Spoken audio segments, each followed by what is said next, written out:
Hello everyone. In this Power BI session, we will start with our new module that is working with Power BI DAX. In this module, we will go through some of the DAX features and some of the functions which we can use in the DAX expression, and also we will talk about measures, columns and tables which we can create using DAX formulas. So now let's first understand what is DAX. So DAX is nothing but a data analysis expression which is help us to create a functions, operators and constant utilized within the formulas or expression to compute and output one or more values. DAX also allows us to create a new data from the existing model data. So next we will discuss about why DAX is important in Power BI. In Power BI, DAX makes it simple to begin a new file and add data and create useful reports even without using the complex DAX calculation. However, there are scenarios where we need to analyze specific trends, such as tracking sales for different customer groups over time, or comparing annual revenue growth to industry benchmark. DAX formulas come to the rescue here. They allows us to efficiently analyze our data by performing some calculations that go beyond simple sums or averages. By mastering the DAX formulas, we can gain the ability to solve the real world business challenges effectively. Whether it is optimizing the sales strategies or measuring the financial performance against industry standards, DAX empowers us to make data driven decisions that directly impact our business success. Next, we will discuss about the types of functions in Power BI, functions are like ready-made tools for doing calculations. They work by taking specific values called arguments and processing them in a specific order or way. These arguments can include other functions, formulas, columns, reference, numbers, text, or even logical values like true or false. So these are some of the functions you can see here: aggregation function, date and time function, filter function, logical functions, and text function, time intelligence functions. These are the types of functions. Also, we will work on this some of the functions in aggregation, date time functions, filter functions, logical function, text function, and time intelligence function. Next, we will discuss about the basic concept of DAX.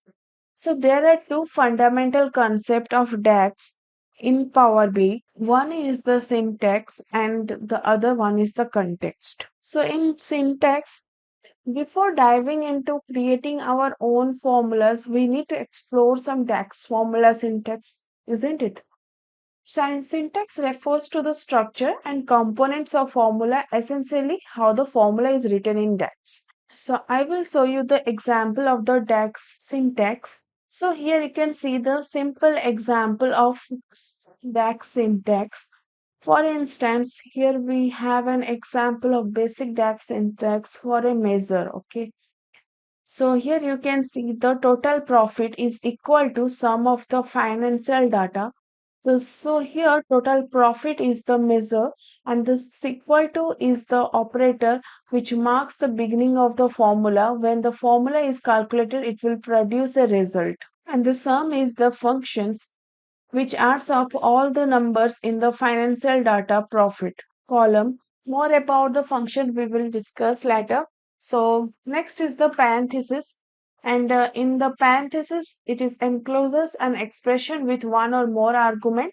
Most functions requires at least one argument to pass a value, and you can see here the fifth one is the financial data, that is the reference table, and you can see the profit which is enclosed with a square bracket, that is a column of the financial data table. This argument tells the sum of functions which column to aggregate. So this is the simple example of the syntax of DAX formula. Next we will learn about some of the context in DAX. What are those? So by understanding context is a crucial in DAX. It involves two main types of context, that is row context and the filter context. So let's first understand what is the row context in DAX. So the row context in DAX, it is considered as the row context. So in the row context can be best understood as the current row being considered. It comes into play when the formula includes a functions that filters to identify a single row within a table. These functions automatically establish a row context for each row in the table it filters. Typically, where row context is utilized is in measure. For instance, when calculating the total sales for each product, row context is applied to evaluate each product individually. Next, we will see about the filter context. Let's begin with filter context. Filter context may seem a bit complex compared to the row context. Simply put, it involves one or more filter used in the calculation to determine a result or value. Whereas filter context doesn't replace the row context, rather, it supplements it. Imagine you are working with sales data and want to narrow down calculation to specific reason or time period. By applying a filter context, you not only consider the row context but also focus on values within the context. In reports, we can easily observe the filter context in action. For instance, when you include total cost in visualization and then add filter like year and reason, you are essentially setting up a filter context that zooms in on data for a particular year and reason. Understanding the filter context is important in DAX because it helps refine calculation based on specific criteria.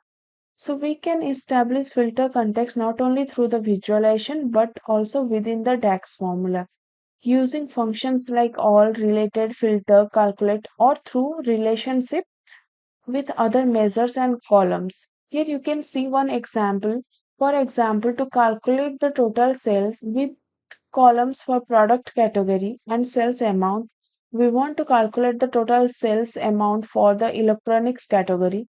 Total electronic sales equal to calculate sum of sales of the sale amount and sales product category is equal to electronics. So sum sales calculates the total sale amount and the sales product category is equal to electronics. So here we are applying the filters to the sales table to include only rows where the product category is equal to the electronics. And calculator function modifies this filter context to only consider the filter rows for the calculation.